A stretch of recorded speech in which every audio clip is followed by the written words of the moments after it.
All right, so marketing team. How's everybody doing today? Good. So today we're going to talk about a very important aspect of marketing, which is segmentation and some of the related concepts. So we're going to talk about segmentation, we're going to talk about market sizing, targeting, positioning. Very important concepts in marketing.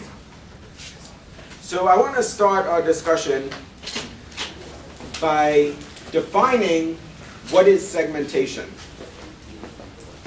So segmentation is, when we say segmentation, what we're talking about is dividing a market into submarkets or into segments.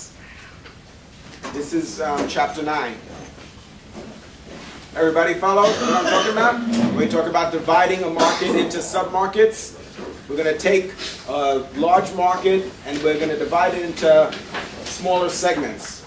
So any given market is going to be made up of a group of segments. So segmentation is dividing a market into smaller segments.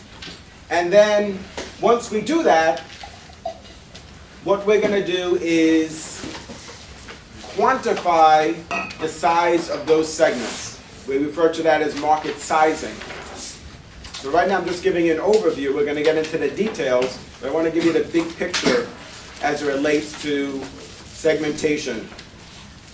So we segment the market into smaller segments, quantify the size of the segments, and then once we've quantified the segments, then what we need to do is select segments. So we have to target segments, specific segments that we want to penetrate.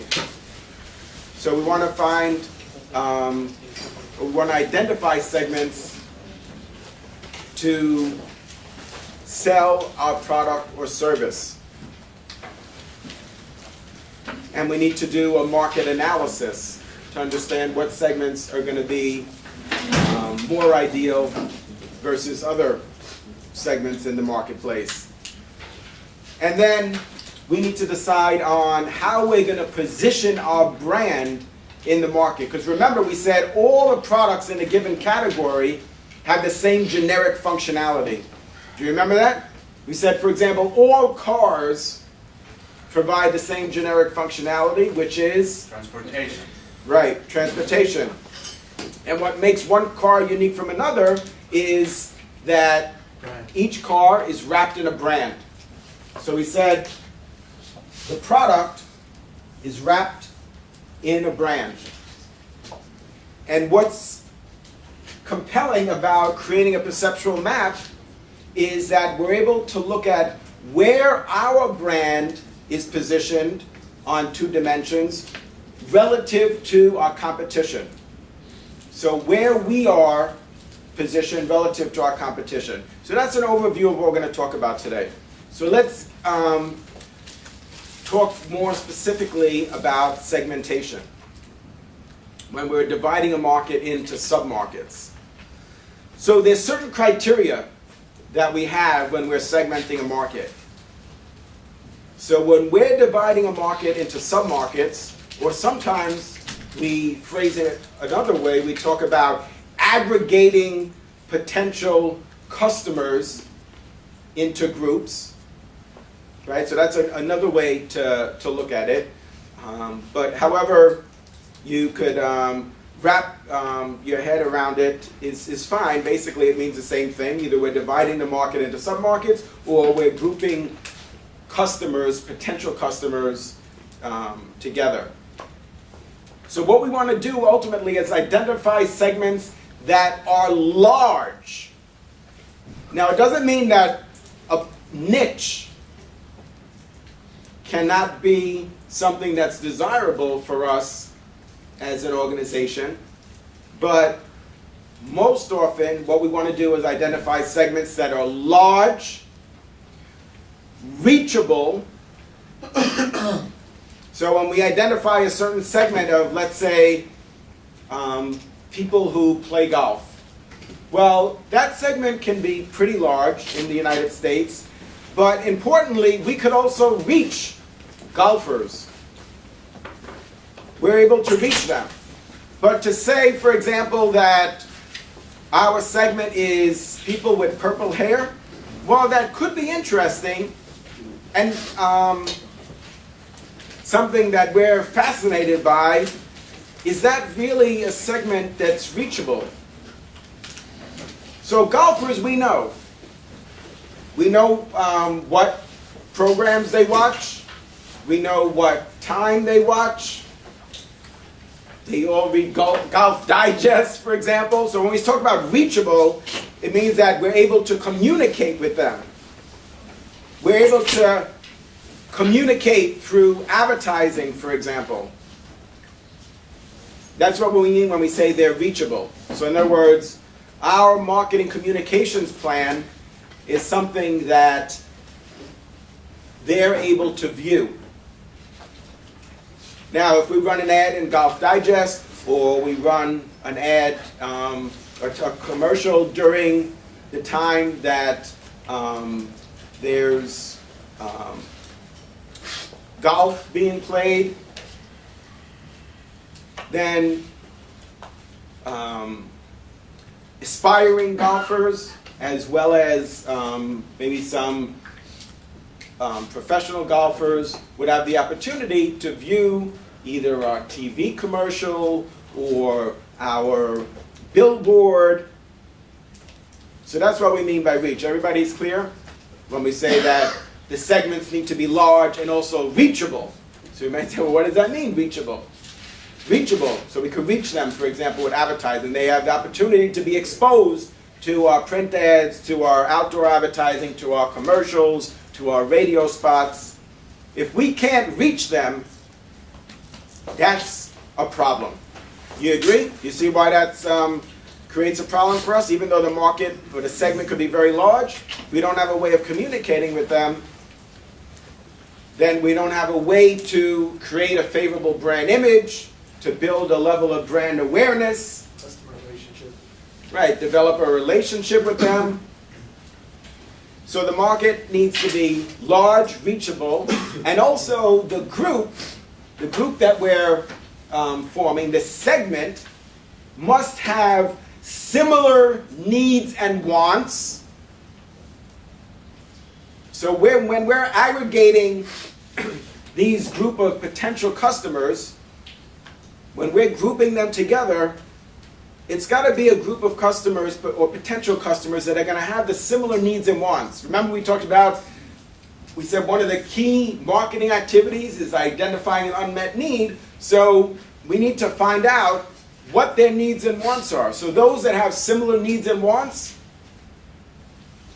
so for example, those that have a need or a want for a high quality golf club, we group those together.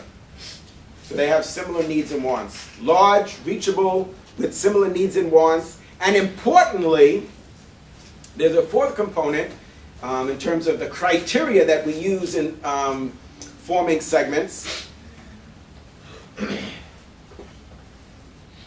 You guys ready?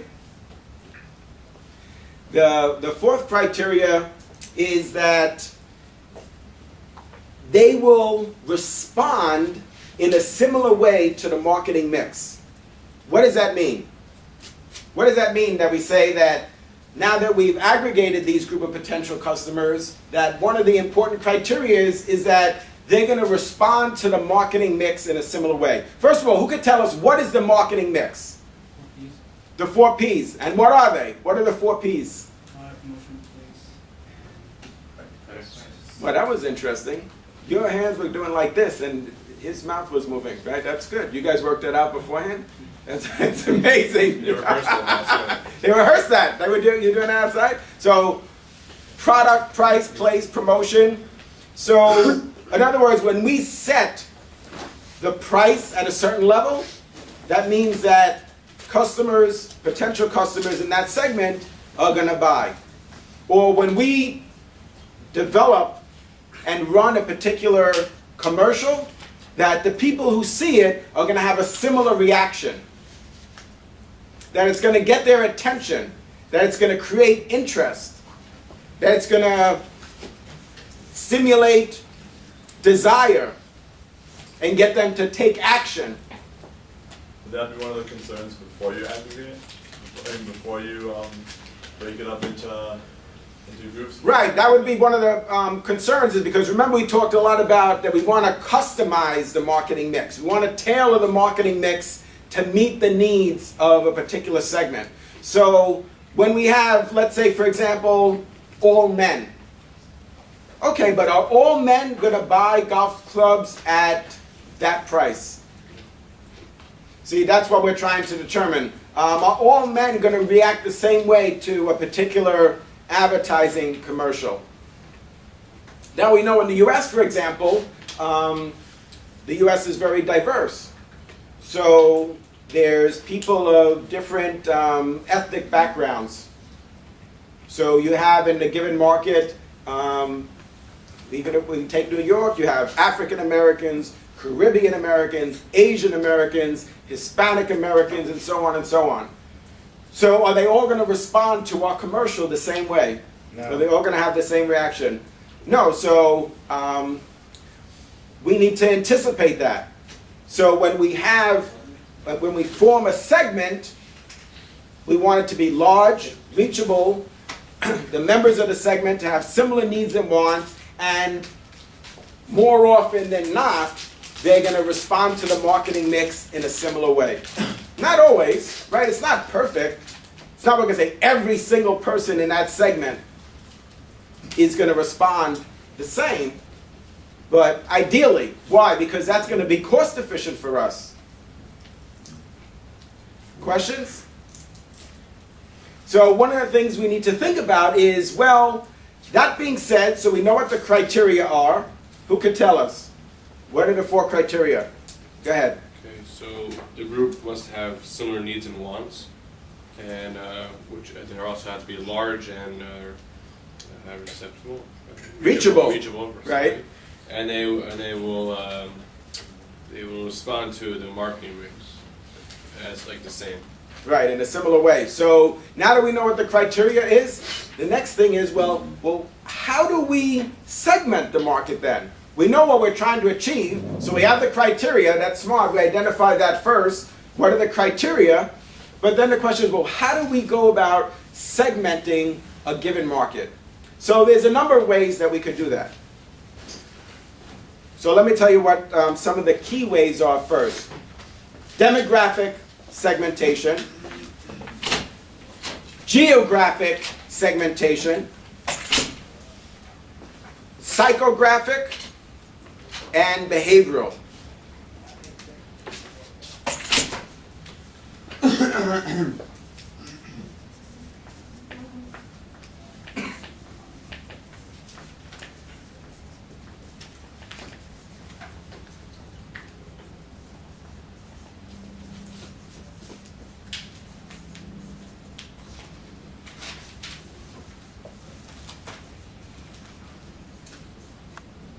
Alright, so I'm going to tell you what each of those are, and then we're going to look at some examples.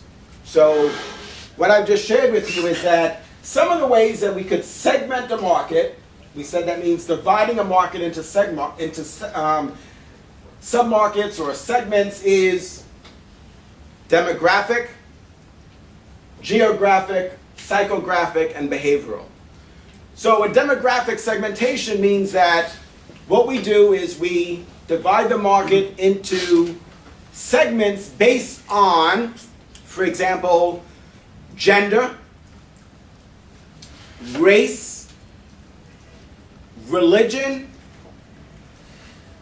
education level, income, did I say age? Does it make sense? So those are types of demographic segmentation. So what we do is we group together, we aggregate potential customers based on their gender, let's say. So what that means is that we group together in a particular market all women and all men. And we see those as two distinct market segments. And the assumption is that each of those segments are large, they're reachable, they have similar needs and wants, and they're going to respond to the marketing mix in a similar way. That's one example. What about age? So we could segment the market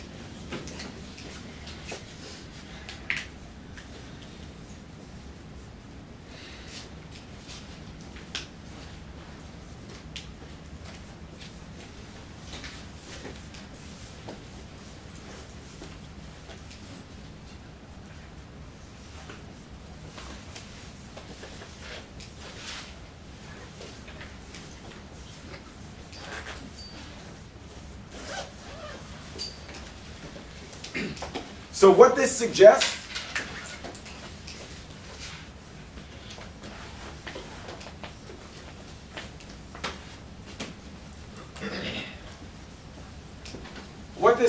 is that we believe that in each of these segments, right, based on each of these age groups, there are similar needs and wants, that they're going to respond to the marketing mix in a similar way, that these age groups are reachable in a given market.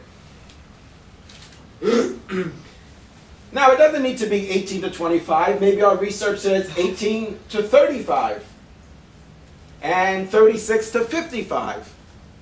But remember, what we're trying to do is group together potential customers into segments that are large, reachable, with similar needs and wants, and respond to the marketing mix in a similar way.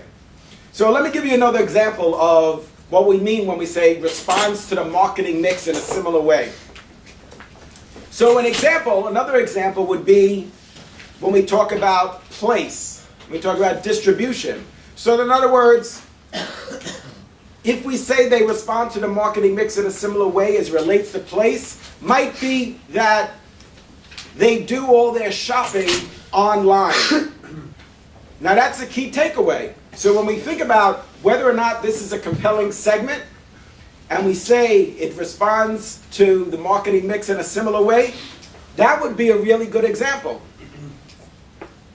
So I don't want you to think, oh, what does that mean?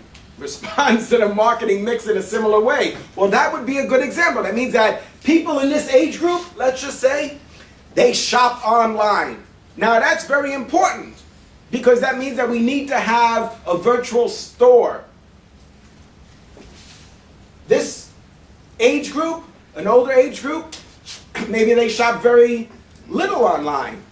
Maybe they shop only in department stores. We need to know that. We need to know that beforehand to make sure that we have distribution in department stores in that particular market. So it's not like conceptual, it has a very practical application when we talk about response to the marketing mix in a similar way. So that's an example of place, of distribution. And so these particular customers, potential customers, that's how we're going to distribute the product online. I have an odd question, but to which... I like odd questions. To which segmentation variables or just segmentation group would like pregnant women? I would say that's Like lifestyle, psychographic. Psychographic? Thank you. So it's a life stage, for example. What if you have like sort of overlapping type of segments that ever happens, something like that? Yeah, but remember, we're the ones defining the segment. It's based on our analysis. So we define the segments based on our research, through our qualitative research, through our quantitative research, through our secondary research and primary research. That's how we're able to segment the market, is we've already done research. Once we have that learning, then we're in a position to segment the market. to divide the market into these segments and to group potential customers.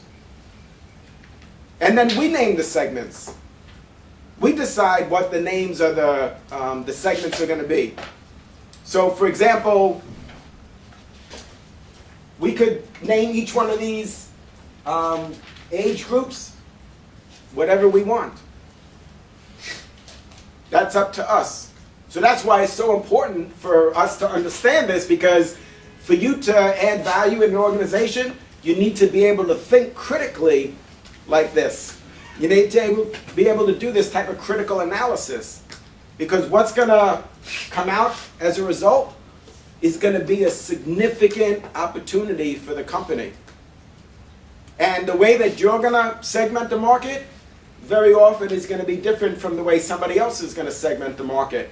And that's why we say one of the greatest competitive advantages that a company has is its people. So you're unique. They could hire other people, but there's only one of you, right? So your creative genius, your analytic skills, your critical thinking ability is what's going to be unique in an organization. And that's what's going to help the company to be successful and profitable.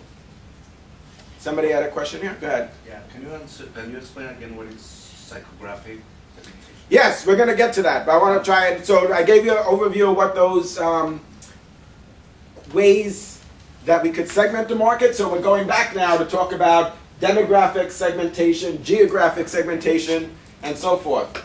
So we'll segment the market. This is an example of a demographic segmentation. We could segment the market by religion.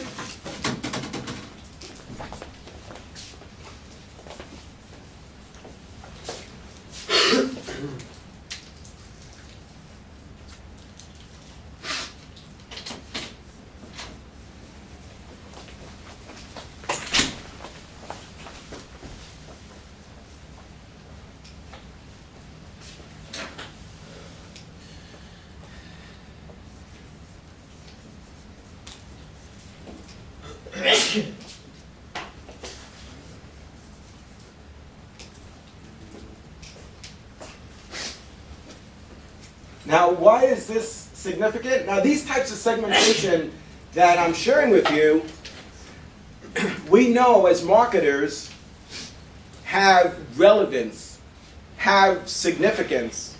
That's why I'm sharing this with you, is because these are certainly, there's a lot of ways that you could segment the market. A lot of different ways. Here are some traditional ways to segment a market that could be very insightful and very compelling, but they're not the only ways. Why does this make sense? What do you think, based on what we said, the criteria that we have for segmenting a market? Why would it make sense to segment a market based on religion? They'll have similar needs and wants if they're all in the same religion. Yeah, they're going to have similar needs and wants. A lot of these segments are quite large, and I think I put it in the right order. Christian, Muslim, Buddhist, the last time I checked, was about 750 million, which is very substantial. And then there's a few others that actually, in terms of the Jewish population, is only about 14 million. So relative to these other segments, that segment is quite small. But yeah, your point is certainly very well taken. They're going to have similar needs and wants. Like, let's say, for example, Christmas trees. Well, you could, if there's, once we do the market analysis, it's going to be very important to know if 88% of the market is Christian. Then you know you might have a good chance of selling Christmas trees in that market. Now, there might be other manufacturers of Christmas trees, but if it's 88% Muslim, that's a problem, right? Muslims are not going to buy Christmas trees. And I know it sounds like a blinding glimpse at the obvious, but we have to do our research, right? We can't think, oh, well, yeah, I think there's a lot of Christians that live there. Well, we need to know how many. Is it half the population? Is it 10%? Now, if it's 10%, it might still be worthwhile for us to pursue that opportunity. But we have to go through the analysis. How general or specific does one want to get in the research department? Like, for example, if I was selling a golf product, right? And would I advertise in a golfing magazine, or would I rather just a general sports magazine, something like that? I would do both. Because remember, our challenge is to reach the target market. So the Golf Digest, for example, I would like to think that that would be one of our first choices to run a print ad. But I think you raise a good point that even in a magazine that's what you consider to be a general sports magazine, I still think you might find maybe, let's say 25% of the readership that would buy golf products. I'm just saying, it could be 15%, depending on the particular magazine. And then that's what media planners spend a lot of time doing. That's why media planners work 90 hours a week, trying to determine which group of magazines, for example, is going to provide the highest level of reach and at an efficient rate. So some magazines might, the profile of a given magazine, only 50% of the readership might be a match with our target market. But in some categories, in some markets, that's actually a lot. So you have to determine which magazines. And that's why, like for example, I could tell you in some magazines, like let's say Better Homes and Gardens. Better Homes and Gardens is not a sports magazine, but just for example, has a circulation of about 7.5 million,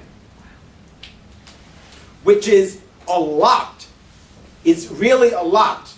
It sounds like a small number because with television, we're always thinking about reaching 200 million people during the Super Bowl.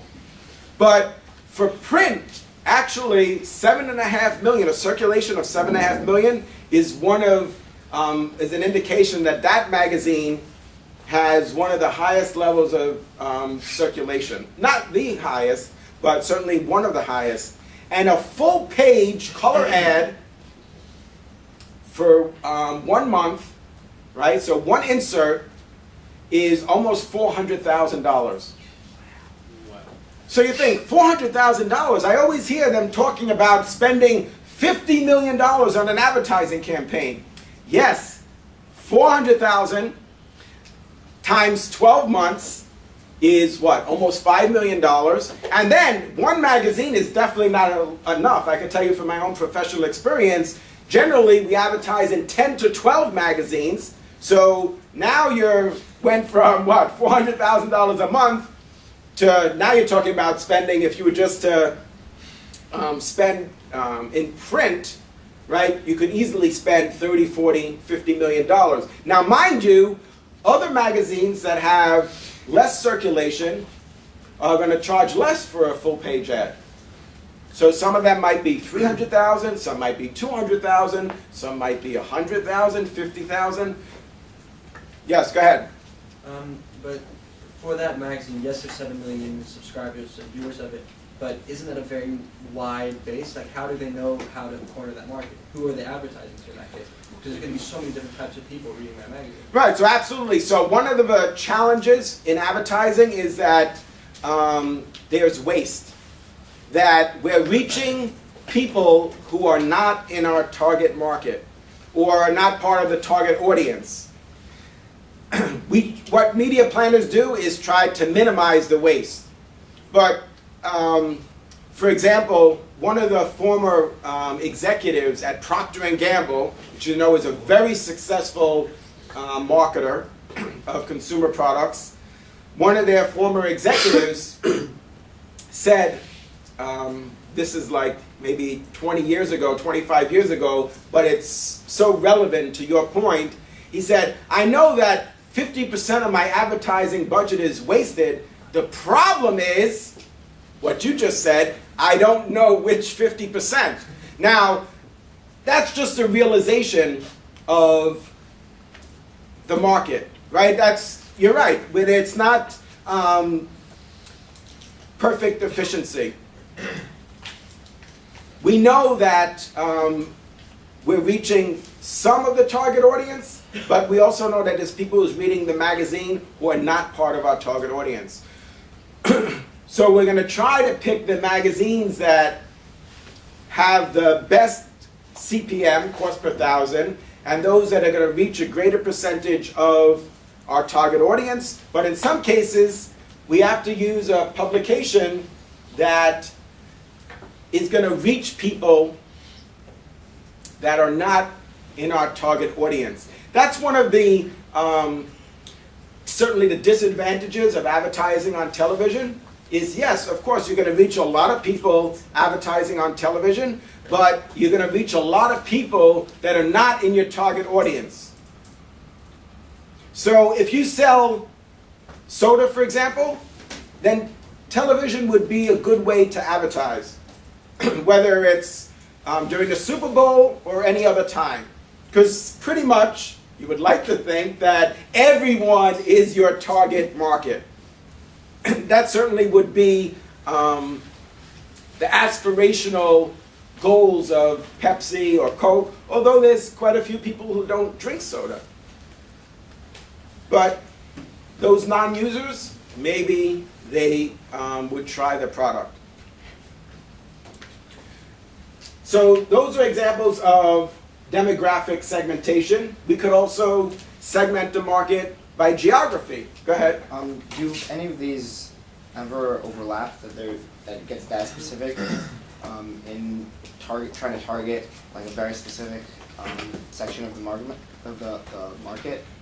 Overlap in which way? So in other words, they're religion, age, they're Christian gender, and between the age of 25 and the to gender and the, yeah. So what we want to do when we say our target market, that's a good point.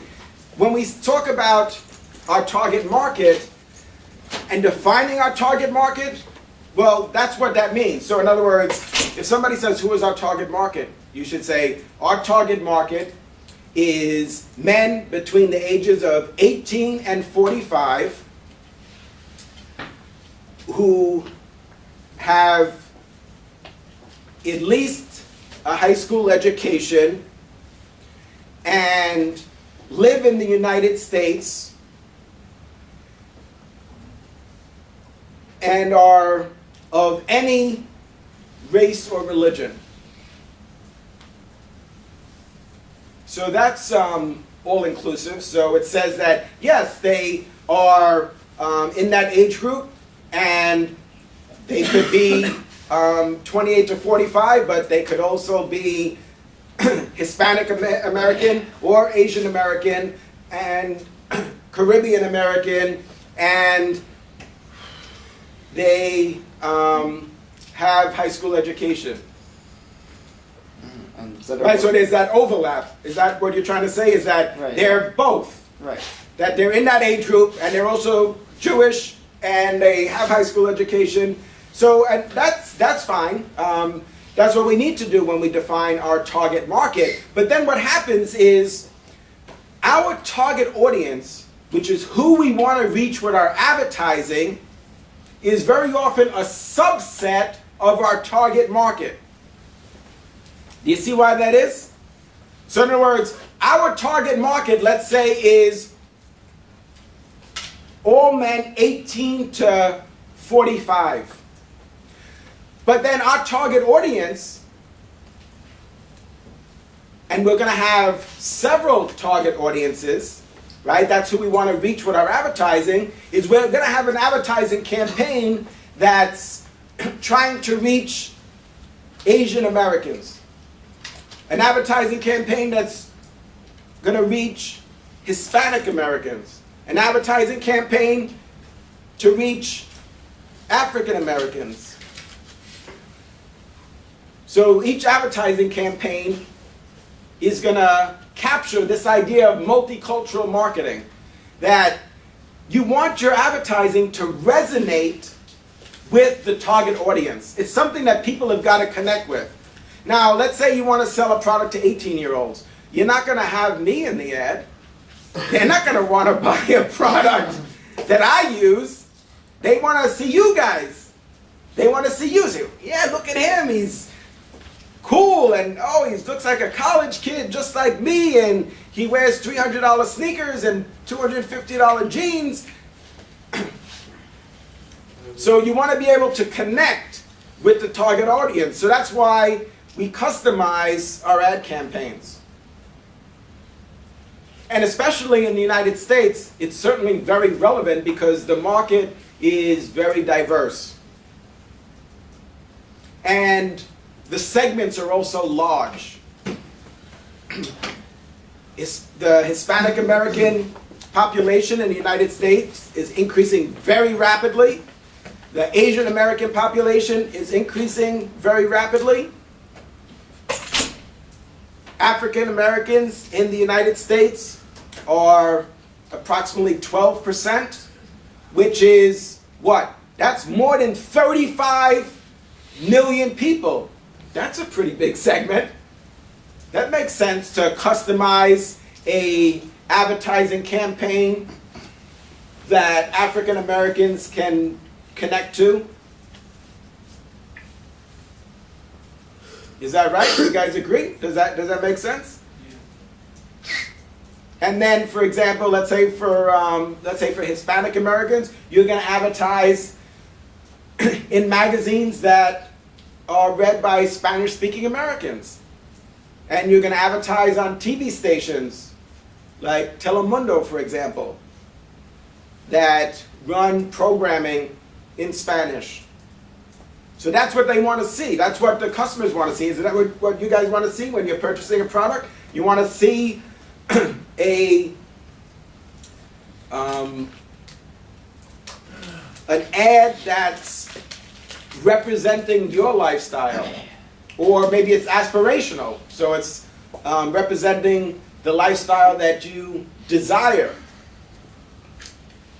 How important is it to market to groups within different type of demographic? For example, like all different Jews that come from different backgrounds. Yes, I think the more specific, the more compelling. So the better that you could customize the ad so that a specific subsegment will connect and relate to the ad better and ultimately purchase the product, I think that's ideal. And that's why I drew a distinction between what is very often referred to as African American, but then you also heard me use the term Caribbean American. So those are two very different cultural groups, right? Although generally in terms of skin color, often they're referred to as blacks. But their culture is very different. It's very different from somebody who's grown up in Mississippi down south and somebody whose family moved here from Jamaica 15 years ago. So it's a very different culture, and it means that their needs and wants are going to vary in a variety of ways. If there's similarities, then that's okay. There might be some similarities for certain products, and other products there could be differences. So for example, the food. There's definitely very different food and delicacies that are preferred by Caribbean Americans and not so much African Americans. But there could be other products where the needs and wants are similar, like for example, hair care. And I know you like to think, what does this guy know about hair care? But I know a couple of things. I know what shampoo is. I know you're thinking shampoo. Do you follow what I'm saying? You see, does that make sense? Oh, you got it now. He just got it. Okay, good. Go ahead. How would you appeal to a variety of people, right? Let's say you want to sell a product that anyone can use, and it's applicable to anyone's life over the age of 18 and below the age of probably retirement. How do you appeal to anyone like that? Because you're talking about every single sub-segment or subdivision, everything. And so what you need to do is communicate to each group with a different marketing communications plan. So this idea of like one size fits all, I don't recommend that. So I know what you're trying to say. How do we sell to all religions, all age groups, all ethnicities? It's challenging to do that because whatever it is that you do, there's going to be some groups that are going to connect better with the commercial and our product and service than others. Even if you use animation, like look at what Geico has done. So they said, you know what, we're not going to show a Hispanic, we're not going to show an Asian, we're going to show a gecko. Or caveman. Right? Or a caveman. And we're not going to tell anybody his religious beliefs, right? Or associations, right? Leave that to your imagination. We're not saying he's an atheist. We're not saying that the gecko is Jewish or Christian, but that's something that's TMI, too much information. We're not going to share that. But then you say, oh, well, coach, why not? That sounds like a good idea. We'll use the gecko, and wouldn't everybody relate to that? But what about humor? What everybody considers to be humorous is going to vary from culture to culture. Maybe in some cultures they find that very amusing, and other cultures not. Maybe in some cultures they find that offensive. Gecko? Yeah. Yeah, maybe they think that they're mocking the gecko, and that's maybe somebody's pet. They're offended by that. So you have to think about that carefully, but I think that's a good example of where they're trying to sell car insurance. But you know what, importantly, think about this. They're trying to sell car insurance, but not to everybody. Why? Why would I say not to everybody? Those who have cars. Exactly. So now what about you run this ad like they do, and please don't tell me that a big company did it, that makes it right, because big companies make big mistakes. But certainly they advertise on television, but like Alexi is saying, well, everybody doesn't own a car. So what about all those people that are being exposed to that television commercial who don't own a car and they don't have a need for car insurance? That's waste. That's what the president of Procter & Gamble was saying. I know, but what could I do? Alexi owns a car and Shlomo doesn't. What could I do? They're both watching the show at the same time, the same day of the week. So it happens. What we want to do is try and minimize the waste. So we talked about demographic segmentation, age, gender, race, religion. Let's talk about geographic segmentation.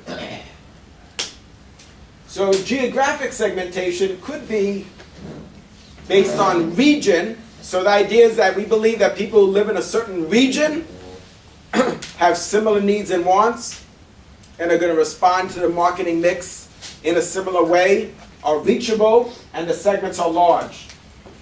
Giant fans. But don't you think we also can include here like culturally wise, like because it's geographically different parts of world and countries, it's also cultures, different cultures. So, like, how does the cultural differences fit in that? Or it's part of What, in terms of regional? Yeah, like geographic segmentation would also be cultural segmentation in certain sense. Oh, so absolutely. So maybe this is not relevant for the particular product or service that we want to sell. So you guys got what Alexi is saying? He's saying, well, in North America, we have the United States, Canada, and Mexico. Good. What was that?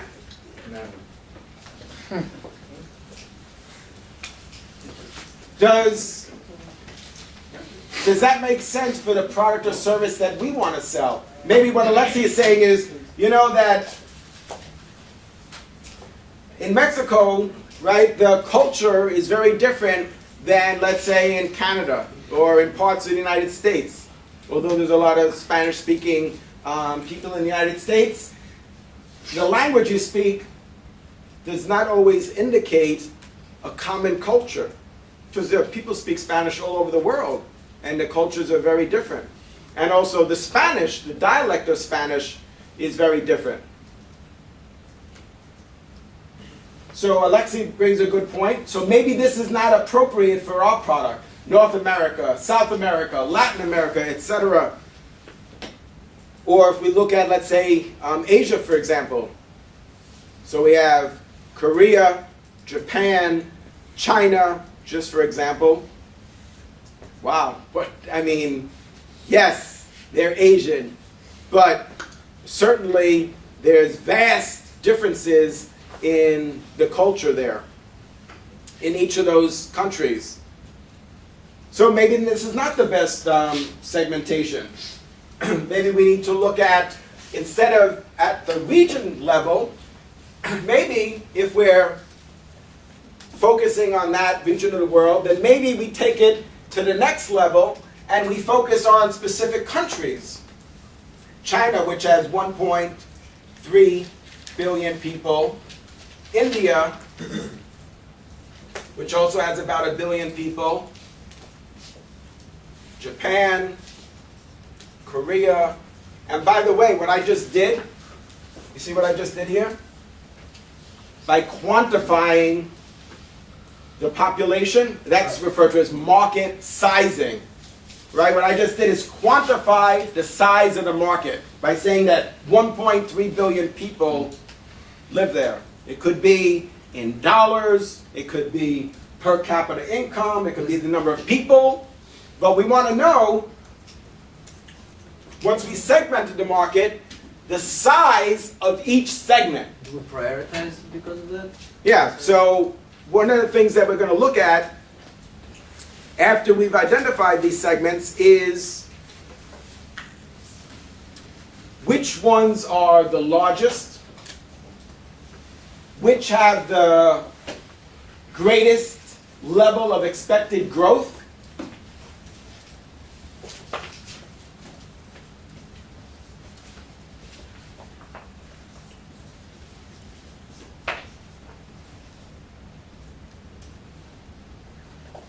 we're going to look at the concentration,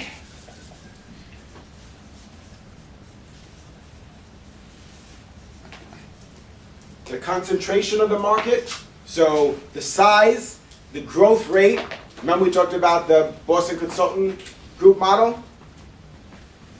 Remember? We talked about portfolio analysis, and we talked about the stars, the cash cows, the dogs, not to be confused with dinosaurs, and the question marks, right? So the size of the market is important, the rate of growth, the concentration of the market. So in other words, what percentage of the market is controlled by, let's say, 5 competitors?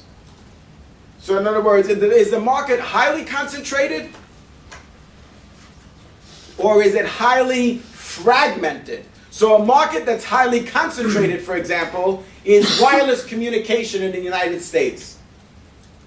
So basically in the United States, what do we have? Like 4 companies that control literally about what? 90% of the wireless communication in the United States.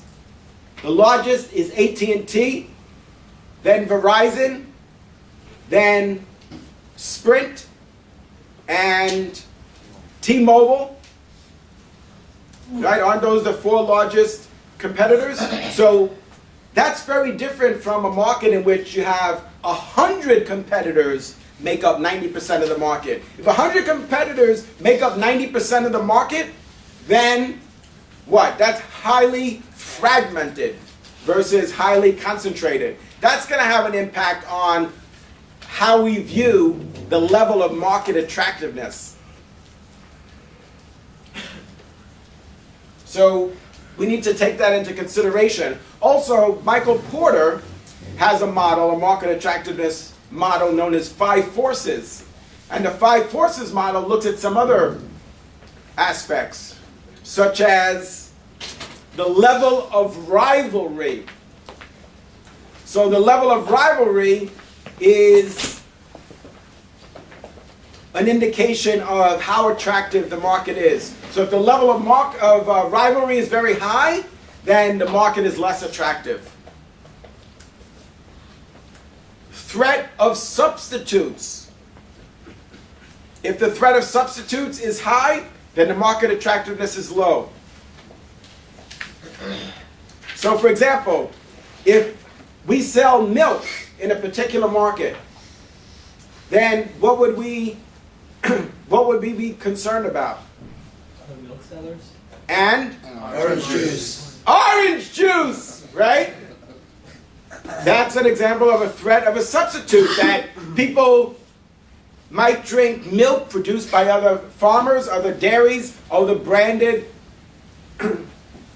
milk products, but also a substitute would be juice, or maybe soft drinks, or maybe water. It depends. That's something that we need to understand from a consumer behavior perspective. In a given market, there's no right or wrong answer. It's only what consumers say is, if there was no milk, I would drink orange juice, or I would drink soda. Isn't there another way around that, like what PepsiCo does, in that they own the milk company and the orange juice company? So a company like Pepsi and Coke, they operate in multiple segments in the beverage category. So absolutely. So Pepsi owns a variety of soft drinks, right? They have a portfolio of soft drink brands, including Pepsi, Sierra Mist. What else is theirs? Powerade. Orange, No, Crush, Gatorade. Gatorade. They own Starbucks brand. So Pepsi is the cola brand. Sierra Mist is the lemon lime, and Yeah. Crush. Oh, crap. so they have an orange flavored soft drink. But to your point, they also own Aquafina, which is a brand of water. And what about juice? Do they own a juice company? Minute Maid. Well, Minute Maid, I think, is Coca-Cola. I think they might own Tropicana. Yeah, they might. I think they finally did acquire Tropicana, didn't they? PepsiCo Yeah, Tropicana. owns all those drinks: Frito-Lay, Tropicana, Quaker, and Gatorade. That Tropicana is from And then Pepsi. Frito-Lay is like all those chips. Tropicana is every juice. Quaker's. Right. So, but I think Coke had taken the lead with its Minute Maid brand for a long time, and then Pepsi emulated them and realized that it was relevant in terms of the way they were viewing, the way they segmented the beverage category, that owning a juice company, an orange juice company, it's made strategic sense to them.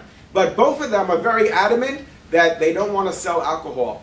Now in the US, 60% of the dollar sales in the beverage category are alcohol. So in the US, the beverage category each year is about $200 billion at retail each year. $120 billion is sold as alcohol. And the other 80 billion is soft drinks, water, juice, teas. It's quite interesting though that by Coke or Pepsi diversifying, owning the milk and the orange juice company per se, they're not competing with themselves, but they're competing with now Coke. And since everyone is now diversified, they're all just competing with each other rather than within the different categories. Yes, it's very interesting to think about who are your direct competitors and who are your indirect competitors. And they might be competing within the organization with themselves. Now, why would you do that? Because if you now own an orange juice company and you are known for selling soft drinks, and that could be what people perceive as being a substitute, then maybe your Pepsi sales are going to go down. But the logic is that if we don't cannibalize, because remember, anytime we introduce a new product, we want to achieve incremental sales. We want to have incremental revenue. We don't want to just replace sales. But in this case, we're not talking about incremental revenue. We're talking about just the opposite, which is cannibalizing our sales. That means, for example, we might sell less Pepsi and sell more orange juice. And the reason is because if we don't cannibalize our own sales, somebody else will. There is a cost of doing nothing. Don't think that doing nothing is the safe decision. It's not. So just because you say, you know what, I'm not going to acquire an orange juice company because that's going to cannibalize the sales of my soft drink business. Well, that doesn't prevent orange juice from cannibalizing the sales of your soft drink business. I mean, but they're also just reaching a whole nother market also. People just drink orange juice and not soft drinks, so it could be profitable, not taking away from the other sales. Oh, absolutely. I think it's a good idea in terms of expanding their business. Absolutely. Yeah, I think it makes a lot of sense. You know, like they say, if you can't beat them, join them. So if you know that one of the substitutes is orange juice, so then why not also sell orange juice? You don't want to have this, remember the first day we talked about the difference between a marketing orientation and a production orientation. Production orientation means that we make what? We try to sell what we could make.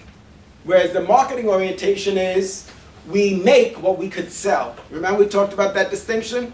We said the marketing orientation is focused on making what we could sell. So it's not just because we have a soft drink bottling capability that we're just going to produce soft drinks and just try to sell as much of that as we can. That's a production orientation. The marketing orientation says we're going to find out what customers want. And what we found out, and what, without even doing in-depth analysis, just walk into any grocery store, you'll see that there's a need for different types of beverages. Soft drinks, juice, water, tea, etc. You said PepsiCo is adamant on not going to the alcohol industry. Why is that? Focus. At one time, diversification. Now there's two types of diversification. Related diversification and unrelated diversification. So if you're a soft drink company and you acquire a bottled tea business or orange juice, that's considered to be a related diversification.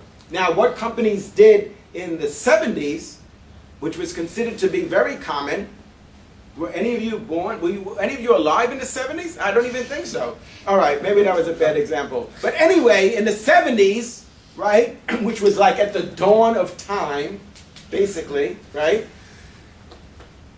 In the 70s, companies were focused on unrelated diversification. So you would have, for example, cigarette companies buying food manufacturers. Philip Morris. Exactly. So R.J. Reynolds and Philip Morris, that's pretty bizarre. What did you think? You have retailers. Remember we talked about Sears, that they acquired an insurance company, Allstate.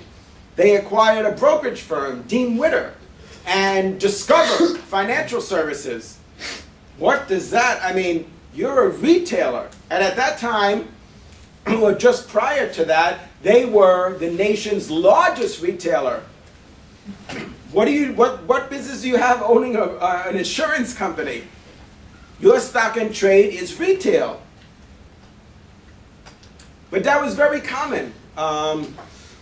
News companies owning theme parks and alcohol companies and so forth. But there's some advantages to being diversified that way, and there's also some disadvantages. And the biggest disadvantages, or one of the biggest disadvantages, is lack of focus. It's this idea that you can't be a jack of all trades. If you're a retailer, be the best at retailing.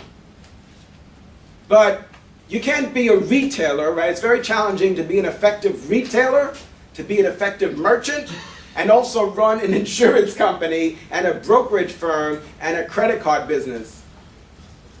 Or like some of these other companies, I mean, there's a lot of examples of these conglomerates that were formed.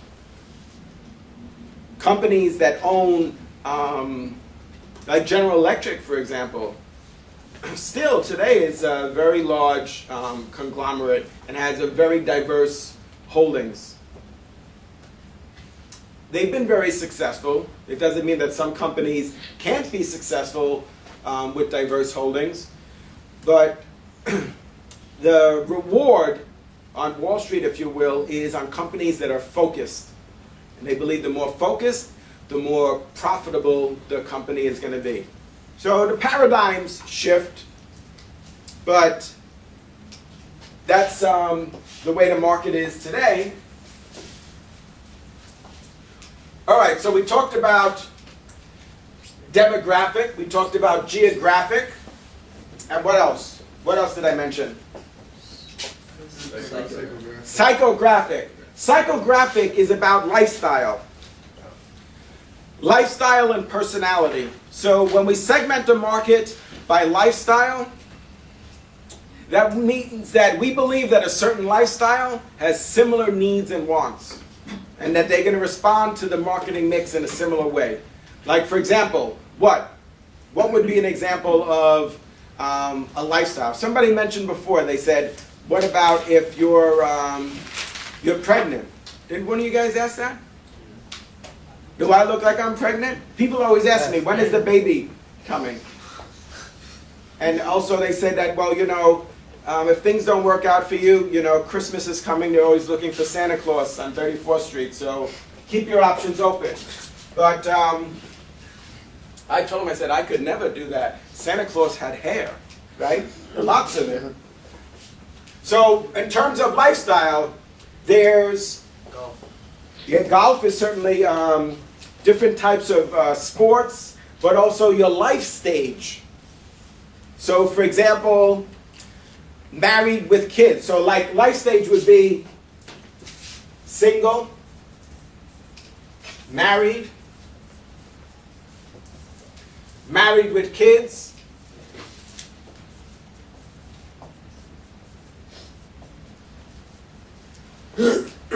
and then we have what's called empty nester.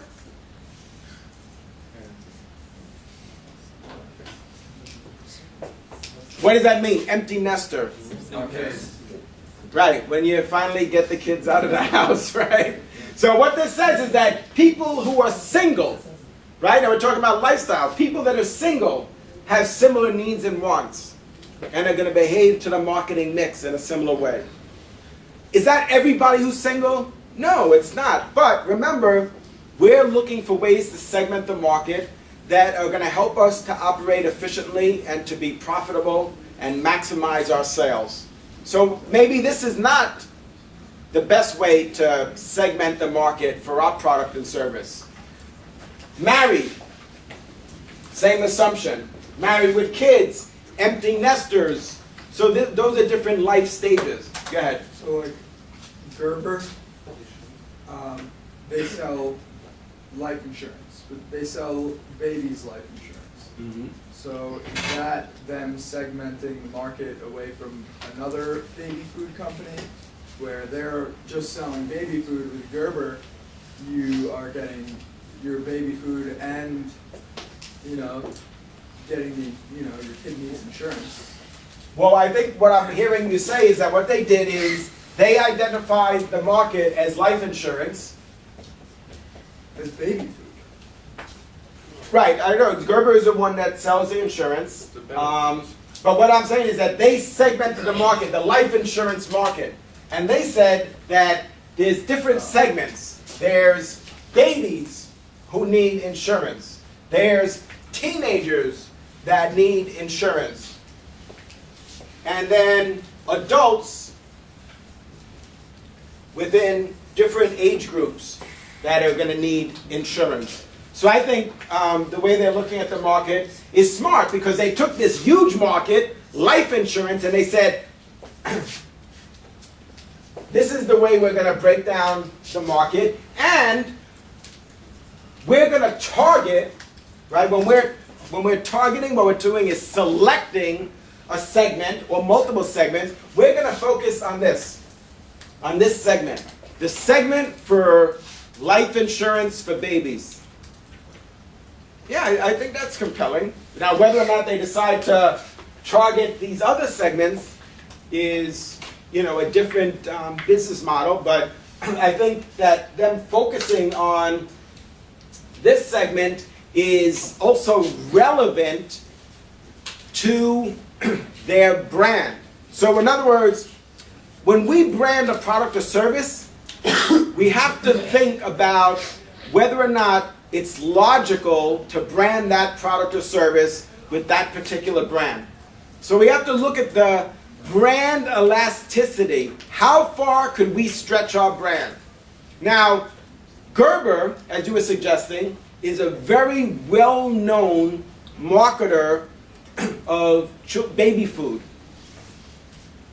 So Gerber, for most people, means baby. So you could extend their brand, the Gerber brand, into a lot of different categories that relate to babies. Baby food, baby insurance, I think a lot of other categories. But maybe Gerber jet skis, maybe that doesn't, there's not a logical connection there. So I think this is really smart because they realize that their brand can be extended into life insurance, but it's very relevant specifically to life insurance for babies. Yeah, I think it's very smart what they did. I think what Gerber's doing, they also have a college fund type of thing Yeah. that they set up from when they're babies. This way, by the time they're teenagers, like us, I guess, or 21 or whatever. So what you're saying is you're teenagers and I'm 21? Is that what? No, I'm 21, but like, Oh, I'm saying, okay. like in general, whatever, you know what I mean. So like in general, like the average teenager, I mean, college life is 18 to 22, I'd say. And so from day one, they're basically targeting each group, meaning babies or baby food, teenagers for college, and adults to pay for, I guess, the college and the baby food. And then their marketing pitch would most probably be towards those adults at the current moment, just based on who's paying for the product, and who's like raising their loved one, I guess, their kid. So. Yeah. And so, tell me more about the tuition, the program that they created. They're contributing towards the scholarship. Yeah, from what I all I really know is from the commercials that they say, like they had this whole like family discussion and saying how like I already started a college fund and like they just like put diapers on the baby basically. So like that's the type of thing. Like from what I assume they're putting, Gerber puts a percentage of their whatever that person buys into the college fund, or actually probably whatever their profits are. In the end, percentage goes into whoever signs up for their college fund program. And so what did we say that would classify as last class? We talked about this. What is that? Why are they doing that? What are they trying to... Social responsibility. Right. Corporate social responsibility. That's a good example. Right? Basically, they're giving money into a scholarship or some sort of charity. That's a good example of corporate social responsibility. That's the reason why they're doing that. Payment. What is it? It's a monthly payment. How does it tell us? You found it? What is it? What is it? It's a monthly payment that fits your budget, whatever it is. So does the company, does Gerber put money into the fund? No, you No? don't. The customer does. You decide when you want your money, between 10 and 20 years. You receive a guaranteed payment of $10 to $150,000, of 10 grand to 150 grand when your policy reaches maturity. Wow, so they really are getting into financial services. That's interesting.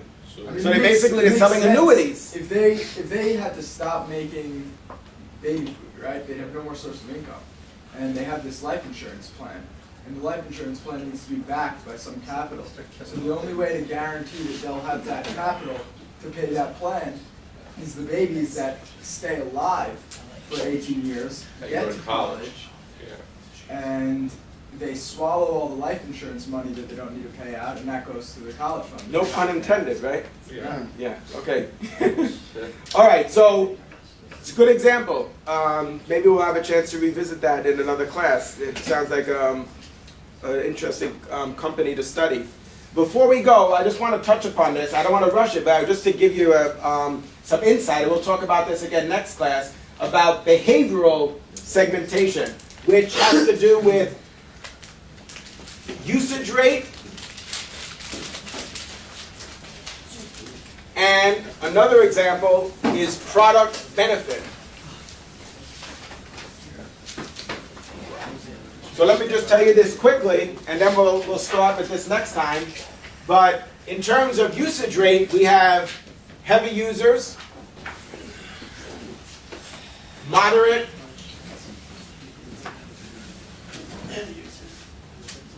and light.